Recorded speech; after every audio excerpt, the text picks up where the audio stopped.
Hey y'all, it's Noelle from Feed Her Milk Break. Today we're reviewing how compilation videos secretly go viral. LearnBot, let's go.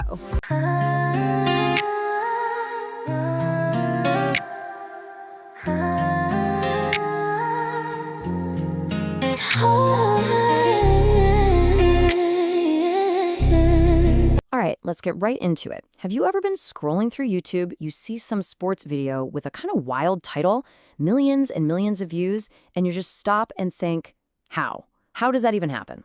Well, today we're going to pull back the curtain on this really simple but incredibly powerful formula that's behind a whole genre of viral videos.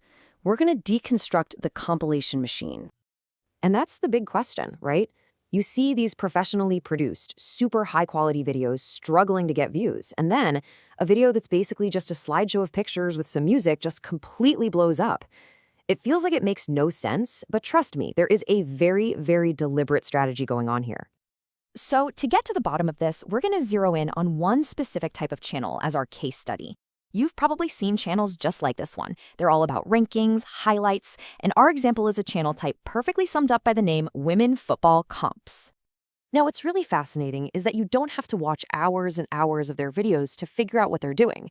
The entire playbook, it's all right there, hiding in plain sight, inside just one video title. And here it is. This is the title. Top 10 Most Beautiful Women in Football 2025. This right here, this is the key that unlocks the whole thing. Every single word in this title was picked for a very specific reason, all of it designed to get you to click and get you to comment. Let's break it down. So look at how these four pieces work together. First up, top 10. Our brains are just wired to love numbered lists. They promise us something that's easy to digest, and it makes us curious, like who's going to be number one? Second, you've got the hook, most beautiful. This is totally subjective, and that's the whole point. It's built to make you have an opinion and, more importantly, want to share that opinion in the comments. Third, the niche, women in football. This is targeting a specific and, really passionate global fan base. And finally, the kind of genius SEO move, 2025, a future year. This makes the video seem fresh, and it's great for capturing search traffic for years to come. This part is genius, Kunle. It's not just clickbait, it's engineered curiosity designed to make you argue. Now back to LearnBot. And that hook, most beautiful, it leads us right to this word, clickbait. Now, I know clickbait gets a bad rap, but in this system, it's all about creating a headline so emotional that you just feel like you have to click. It's the engine that makes the whole debate machine run. And, the funny thing is, they're not even trying to hide it. The channel literally tells you its entire content strategy right in the name. Comps. It's just short for compilations. This means the creator doesn't need to go out and film anything new. They just collect photos and clips that are already out there and put them together. It is the definition of a low-effort, high-reward model. Okay, so we've got the what, we understand the formula, but who is this stuff even for? Figuring out the strategy is one thing, but the real magic is understanding the mind of the person who actually clicks on this. Who are they, and what are they really looking for? Yeah, this really breaks it down perfectly. Think about a diehard fan. They're looking for deep dives, right? In-depth analysis, live games, professional commentary. But the compilation viewer, they're looking for something totally different. They want a quick hit of entertainment, something that's easy to watch, easy to share, and maybe most importantly, really, really easy to argue about. And that brings us to the absolute core principle of this whole system. Debate drives engagement. Engagement drives the algorithm. Every single comment that says, "How is she not number one?" or "This list is a joke," that's a win for the creator. All of those comments, the likes, the dislikes, the shares, it's The moment you comment or disagree, YouTube wins. Your emotion literally fuels the algorithm's money machine. LearnBot, go. all just data. It's a massive signal to the YouTube algorithm that says, hey, people are reacting to this. And what does the algorithm do? It shows it to more and more and more people. So you've got the viral video recipe. You've got this super engaged audience going wild in the comments. So what's the next step? Well, turning all of that attention into actual money. Let's look at the business model. The financial side of this is it's brutally efficient. Production costs are basically zero, since you're just using stuff that's already out there. The content is built to go viral, to get a ton of views really fast.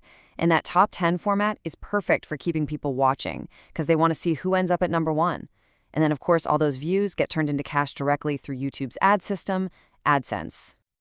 And when we're talking about YouTube money, there's a key term you got to know, CPM. It stands for cost per mil, which is just a fancy way of saying how much advertisers pay for every 1,000 views. Now, the CPM for this kind of content might not be as high as, say, a channel giving financial advice, but the pure volume of views these videos get, it more than makes up for it. It's a numbers game, a game of scale. So let's zoom out for a second. What does the success of a formula this simple really tell us about the big picture? What does this all mean for the future of sports and for media in general? And this is really the big, thought-provoking question at the center of it all. I mean, for decades, our access to sports was totally controlled by a handful of huge broadcast networks. But now, anyone with a laptop can potentially reach an audience of millions. What we're witnessing here is a fundamental shift. The old gatekeepers of media, they're losing their grip. This whole model proves that content made by fans, for fans, can compete with and sometimes even beat the big professional studios. It's the decentralization of media. The next generation of media moguls, not in skyscrapers, they're in bedrooms with laptops and wild ideas. LearnBot, take them home. Of media happening right before our eyes. So that old idea of a media studio, with giant buildings and expensive cameras, it's being replaced. Today, a viral video that reaches millions and millions of people can be made from a single computer in a bedroom.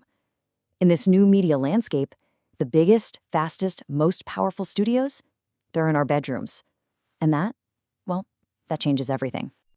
I truly appreciate you joining me today. Don't forget to check out our previous episodes, and I look forward to seeing you next time.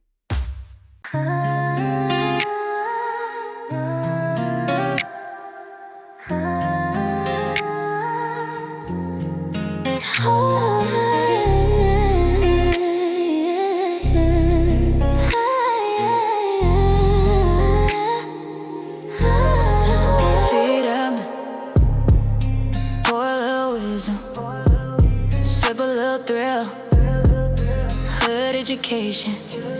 We gotta keep it real.